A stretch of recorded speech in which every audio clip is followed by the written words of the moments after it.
kelompok 1 ingin mewawancarai pada perusahaan jasa, yaitu impor dan ekspor. Dari di sini kita ada Kak Adit yang akan menjadi narasumber kita. Halo Kak. Halo, halo. Halo. Sebelumnya boleh nggak sih Kak perkenalkan diri Kakak dulu? Oke, siap. Nah, bismillahirrahmanirrahim. Assalamualaikum warahmatullahi wabarakatuh. Selamat malam semuanya. Perkenalkan, nama saya Putra Ditya Ismail Safa. Saya masih kuliah di Trilogi angkatan 2017. Ya. Nah, kalau kita mahasiswa Universitas Trilogi juga Kak, cuma kita angkatan 20. Jadi kita di bawah Kakak. Salam kenal ya. Siap. Sini Ya. kita, ini aku nggak sendiri, ada teman-teman aku juga. Ada Salwa, ada Lutfiah, ada Anis, dan Katrina. Nah, mau tanya tentang perusahaan Kakak. Kalau boleh tahu, itu didirikannya itu kapan Kak perusahaannya? Didirikannya, tunggu saya lupa lagi perusahaan saya. 26 Desember 2019 kalau nggak salah. Udah lumayan ya Kak. Kalau latar belakang pendidikan Kakak berarti masih mahasiswa ya Kak? Ya, masih mahasiswa. Kalau boleh tahu, ini perusahaan Kakak yang kelola atau dari gabungan sama orang lain atau gimana Kak? Kebetulan ini perusahaan sendiri sih, alhamdulillah. Gabung sama ibu sebenarnya. Boleh dijelasin nggak sih Kak, perusahaan Kakak tuh kayak gimana? Ngejelasin. Coba saya share screen mungkin ya, biar pada lihat. Boleh deh Kak, boleh. Oke, saya mau jelasin di sini. Bagi teman-teman dari AGB tahun 2020 berarti ya? Iya benar Kak. Saya menjelasin di sini sebelum melakukan pendirian PT, jadi kita harus mempunyai akte pendirian yang sudah didaftarkan ke notaris. Jadi kita aktenya di notaris. Jadi perusahaan saya PT Adina Mahira Saswati Putri ini pada hari Selasa tanggal 17 Desember 2019 sudah didaftarkan ke notaris lewat notaris Ibu Nurisa Uke Desi, sarjana hukum. Nah, coba ke bawain lagi, boleh. Nah, di sini saya sama ibu saya, Nyonya Retno Setiawati, dan saya Putra Ditya Ismail Safa, mendirikan PT untuk bergerak di bidang jasa ekspor dan impor. Boleh ke bawah. Terus. Nah, ya, di sini di pasal 1, jadi di akte itu ada pasal 1, 2, 3, dan 4, kalau saya lupa. Jadi pasal 1 itu isinya tuh yang pertama nama PT-nya, terus yang kedua itu kantor cabangnya ada di mana aja sesuai dengan RUPS atau rapat umum pemegang saham. Jangka waktu berdirinya pasal 2 itu didirikan, jangka waktunya tidak ada batasnya, jadi seumur hidup PT itu, kecuali ada perubahan di direkturnya, baru diubah lagi namanya akte perubahan. Oke, lanjut di pasal 3. Nah, di pasal 3 ini isinya itu maksud dan tujuan serta kegiatan usaha kita. Jadi di PT Adina ini bidangnya itu ada perdagangan, jasa, pembangunan, industri, pertanian, percetakan, dan perbengkelan. Untuk mencapai itu kita harus menambahkan KBLI. KBLI itu aku saya lupa lagi.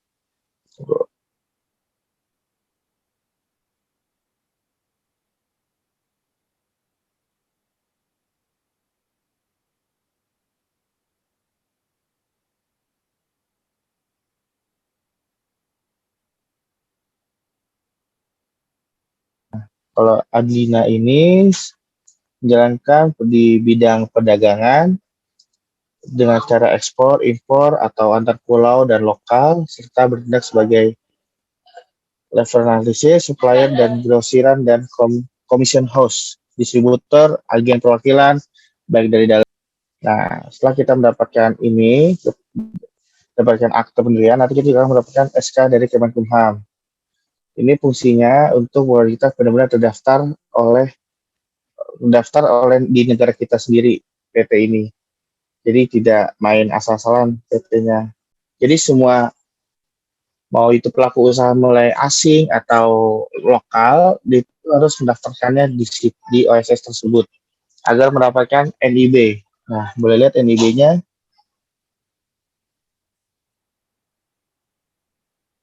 NIB-nya yang samping. Nah, ini dia. Nomor induk berusaha. Nomor berusaha itu jadi kita itu apa mendapatkan udah dapat nomor induknya nih untuk berusaha dari OSS. Ini diterbitkan oleh OSS BKPM atau dari Kementerian Investasi. Nah, di dalam ini dalam NIB tersebut ada nama perusahaan, alamat kantor, NPWP kantor, nomor teleponnya dan selainnya, dan ada kode KBLI-nya bisa dilampirin di bawahnya nanti. Nah, ini ada status penanam modal. Kalau PMDN itu artinya dalam negeri. Nanti kalau misalnya diubah sebagai PMA berarti penanam modal asing. Yang banyak itu makanya yang saya ringkas, ini semuanya ada di akte. Harus ada di akte kode-kode KBLI tersebut. Kalau tidak di akte, tidak bisa menjalankan aktivitas yang mau kita jalankan. Dan juga ada di KBLI, ada di NIB. Kalau tidak di NIB-nya, kita tidak bisa menjalankan apa yang kita ingin menjalankannya. Seperti itu. Ada yang tanyain nggak? Oh, baik, Kak. Berarti dari PT Adlina Mahira Saraswati Putri ini banyak ya, Kak, produk barang-barang jasa Iya, yang banyak. Soalnya kan kita kan jasa, sebelumnya, jadi bisa untuk gimana? ya, sebelumnya kita ada yang mau ditanya, Kak, Ya, dari teman kita, Kak. Boleh langsung bertanya? Iya, Kak. Tadi kan perusahaan didirikan pada tahun 2019 ya? Ya, benar sekali. Berarti perusahaan tersebut sudah memiliki izin lembaga dalam mendirikan usahanya? Sudah, tadi kan sudah saya kirim itu izin lembaganya, izin dari Kemenkumham. Iya. Terus pertanyaan selanjutnya, apa sih hambatan dalam pengurusan izin lembaga itu dan bagaimana cara mengatasi hambatan tersebut, Kak? Sebenarnya sih saya sih kurang tahu ya kalau hambatan saya kan untuk mengurus itu saya ke notaris ya. Jadi saya kurang tahu ada hambatan apa di notaris. Saya tahu saya ke notarisnya udah bilang ke saya udah selesai gitu sih. Gak ada hambatan apapun sih selama ini. Hanya paling cuman dia bilang 7 hari kerja kelar. Nah udah gitu aja. Selama ini belum ada mengalami hambatan apapun sih untuk melakukan izin-izin yang lainnya.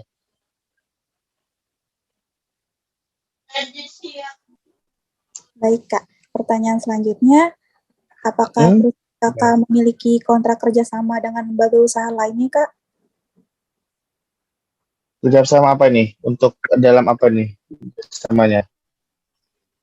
Kerjasama, misalnya, kan Kakak di bidang jasa. Ya, Berarti kan angkutan mungkin ya, angkutan gitu ya. Untuk ada yang angkutannya atau untuk apa ya? itu, Kak, kan Kakak di bidang jasa, berarti kan ada yang pakai Ya. jasa dari perusahaan Kakak kan, berarti itu kan melakukan kerjasama. Itu tuh usaha apa aja melakukan kerjasama dengan usaha Kakak, kayak gitu, Kak? Usahanya ada yang impor pupuk, ada yang impor kontainer, kamu sayang, ada yang ekspor kontainer, ada yang ekspor limbah.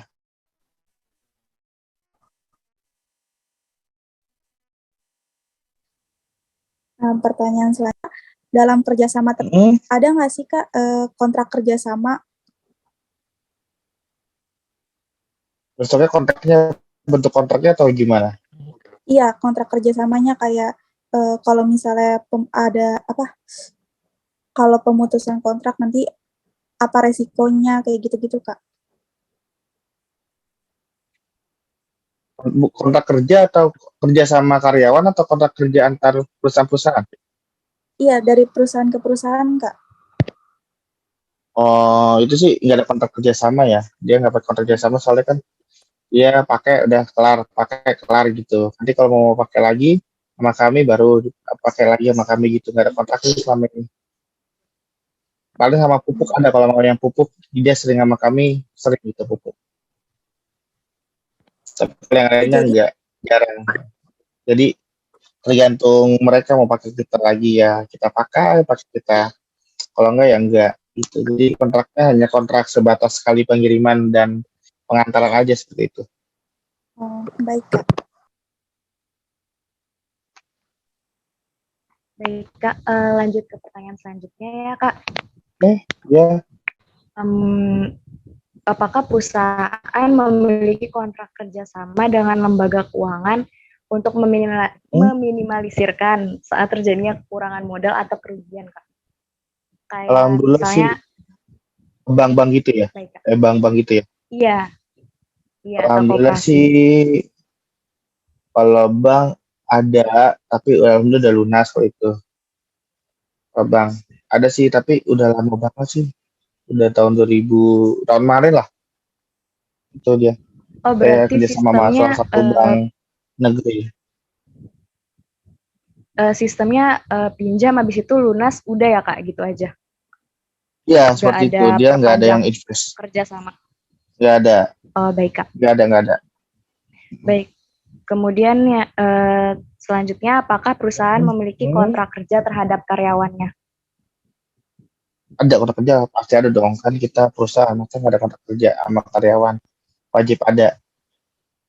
Oh yang tetap, Baik, Kak. oh yang itu pasti ada surat keterangannya. Ya gimana? Baik, Lanjut. lalu bagaimana tindakan perusahaan jika karyawan secara sepihak memutuskan kerjanya, Kak?